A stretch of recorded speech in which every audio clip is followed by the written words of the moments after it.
Hello and welcome. This is Cooking at Home Like a Chef, Episode 6, The Brown Sauces.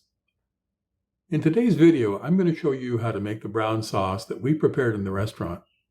I'm also going to show you how to make a homemade vegetable stock. Very versatile, easy and simple to do, doesn't take a lot of time, and it's very useful for a lot of different things. Let's get started. There's a wide variety of brown sauces available today. You can go to the internet and find a ton of them. Some are good, some are plain, but in general, they are all a variation of the French foundation sauce, Espagnole. The sauce we made in the restaurant is another variation of that basic foundation sauce. Here's the recipe. As you can see, we used beef bones to deepen the flavor along with roasting the vegetable. We also used a cornstarch as a thickener rather than a roux. In the restaurant, we made 15 gallons of this at a time. It's a very versatile sauce, used for a lot of things. But for this demo, I'm going to make only a small amount. I'll use a single beef bone. The one I have here is part of a femur. You can see the rich bone marrow in it. This is a more expensive bone than I would have ever used in the restaurant. This is actually a premium cut, sold for the purpose of cooking and serving that marrow. Way too expensive for a restaurant to use in a sauce. In the restaurant, we ordered the less expensive bones, 25 pounds at a time. Here at home, my need is far less, so when I went to the market, I had to take what they had, which is what I have here. I'm going to start the bone roasting right away. Onto a tray and into the oven at 350 degrees for 60 to 75 minutes. I'll render out some fat and caramelize it for flavor. Next, I'll prepare the vegetables. I'll give them a rough chop.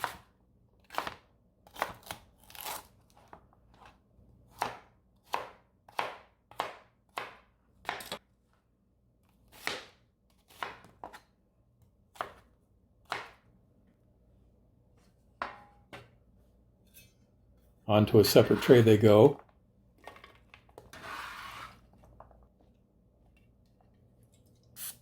With a spray of oil and a sprinkle of salt.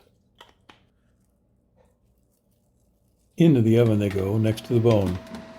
In my little oven at 350 degrees, they should roast for about 60 minutes. While our beef bone is roasting in the oven, we're going to cut up some vegetables and start that vegetable stock. A simple vegetable or chicken stock, especially a chicken stock, has a multitude of uses. It's the foundation for making soups, to sauces, to flavoring rice, or braising meats and fish. They're simple and easy to prepare. The 3 recipes you see on the screen all begin with a mirepoix of vegetables.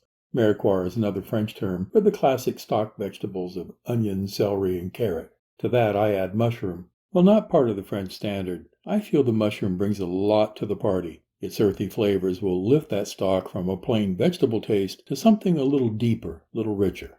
I use it in all my stocks. Alright, let's get this going. Over on the stove I filled a 5-quart pot about halfway with water and I've set it on high heat. It's a big volume of water and it will take a few minutes to heat up. While the water is heating, I'll prep the vegetables. I've already washed the vegetables, now I'm going to give them a rough chop.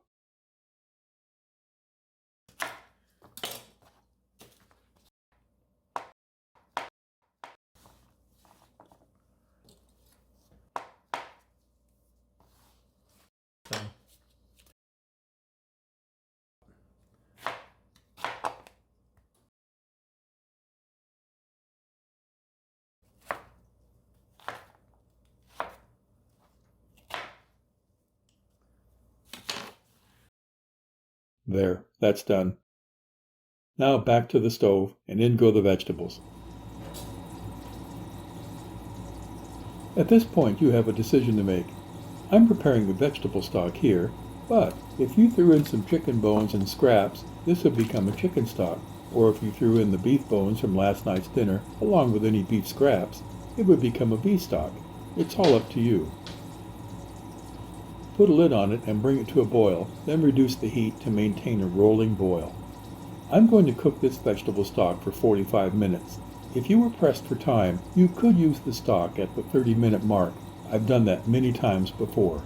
However, I found I get a deeper flavor by taking it to 45 minutes. Go 60 minutes for a chicken stock and 90 minutes for a beef stock. And if you wanted to prepare all 3 at the same time, use 2-quart saucepans with 3 cups of water in each to start. While the stock is boiling, I'm going to check on the roasting oven.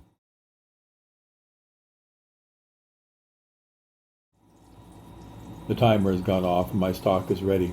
Although I didn't film it, I removed the stock from the heat, strained the vegetables out, being sure to press the vegetables in the strainer to release their liquid, and put the liquid into separate pans to cool. I need my large pot for making the brown sauce, otherwise it could have stayed in there and cooled. Checking on the roasting oven again.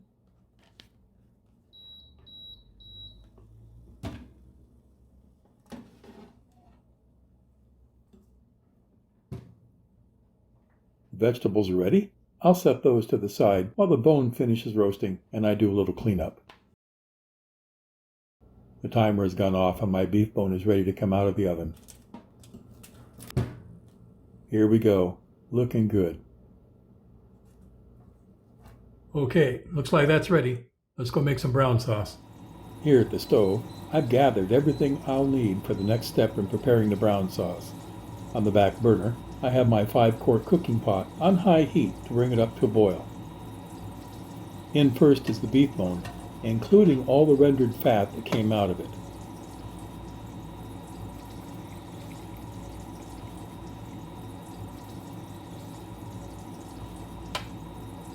Next, the vegetables, followed by the sliced mushrooms. Then the tomato. Now you can use a whole tomato here, quartered, or 8 ounces of canned tomato. I'm using canned because I didn't have fresh. There's no difference in taste. Next, a head of garlic, cut in half. 1 tablespoon of peppercorns next.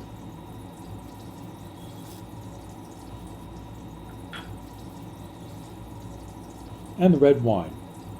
This is a Cabernet. 1 tablespoon of ground thyme.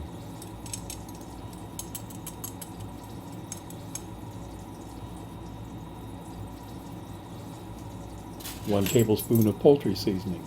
Believe it or not, the poultry seasoning is needed to help balance the vegetable flavors. There, I'll just mix that together. Now I'm adding water to top it off, 2 cups in this case, to bring the level up to the handle rivets of the pot. That's my marker line for judging the reduction to come later.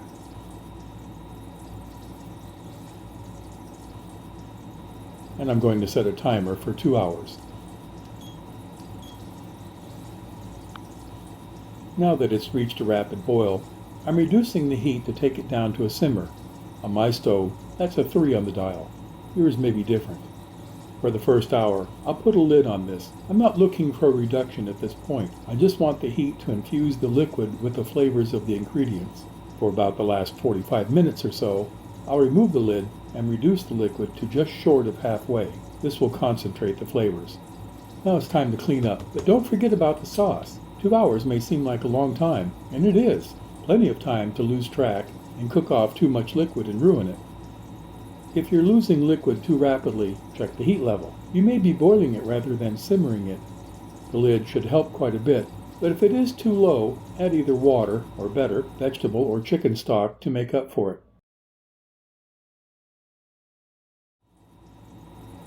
After the cooking time is up and the reduction has reached the proper point, remove it from the heat. Let it set a moment, then separate the liquid. Be careful, the steam can burn you. I'm using a second container and a screen sieve to strain the liquid. Everything except the liquid will be discarded.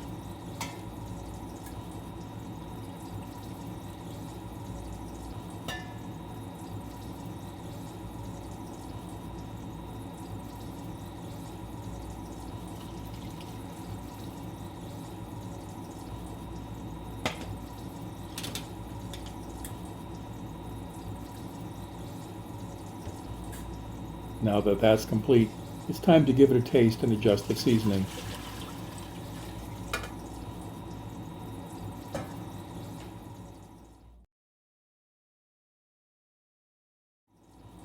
Alright, now it's time to bring it back to a boil and thicken it to a gravy consistency. I've mixed 5 level tablespoons of cornstarch with cold water. Remember, cold water. It should be the consistency of milk.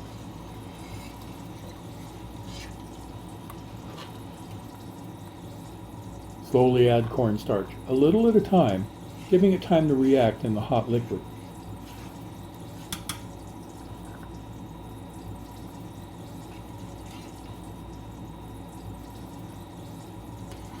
Thicken to a near gravy stage, then remove from the heat.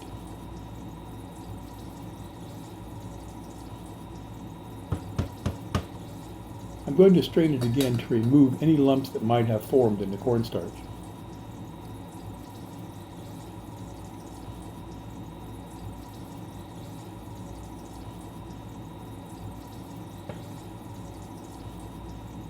Tap the side of the strainer to clear it.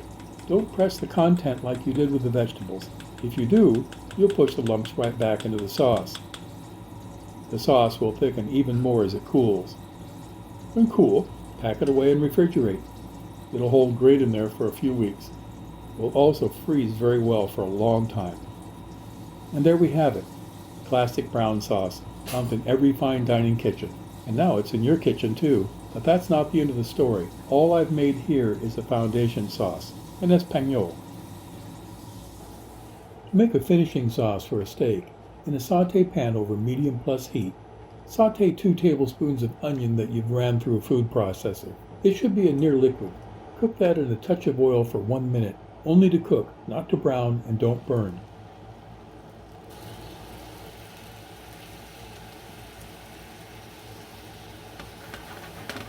Add 3 ounces of brown sauce and 1 ounce of red wine. Bring to a boil, then lower the heat and reduce to a rich gravy. Take your time with the reduction. Watch the heat level. A note about the wine: don't use a corked or bad-tasting wine. When the wine goes bad, a lot of people want to cook with it. For some reason, they can't seem to force themselves to throw it away. But don't do it, especially if Karen's coming for dinner. Remember, if it doesn't taste good in the glass, it won't taste good in the sauce either.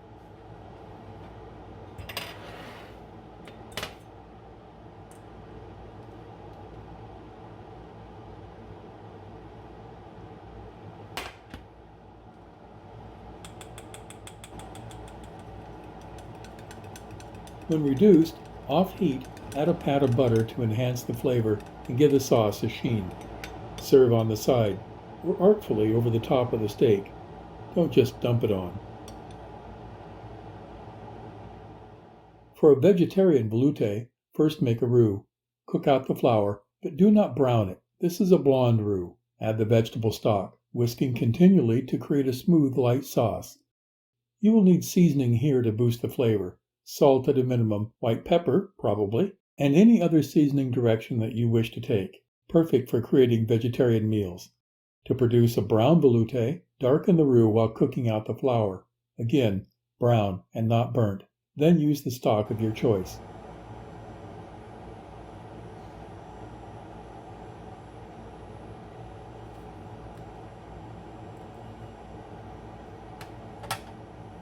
You can create a quick marsala sauce from the brown sauce and marsala wine. Thin the brown sauce with the stock and add the marsala. Reduce to thicken and cook out the alcohol. For a pork or chicken dish, use a chicken stock. For a beef dish, use a beef stock. Here again, at the end, off heat, add a pat of butter, whisk that in.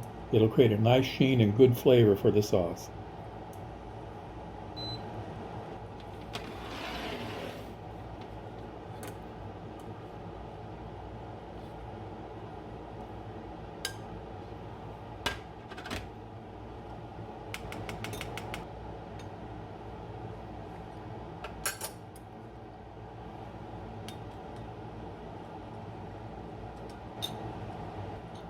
So there you have it, how to make stocks and a couple of different brown sauces. Use the base sauce to create variations of your own. Add an ounce of brown sauce to other finishing sauces to give them a more savory leaning. This works very well with the Sevilla sauce from the previous video. Thank you for watching. I do appreciate it. Next episode, the red sauce. Until then.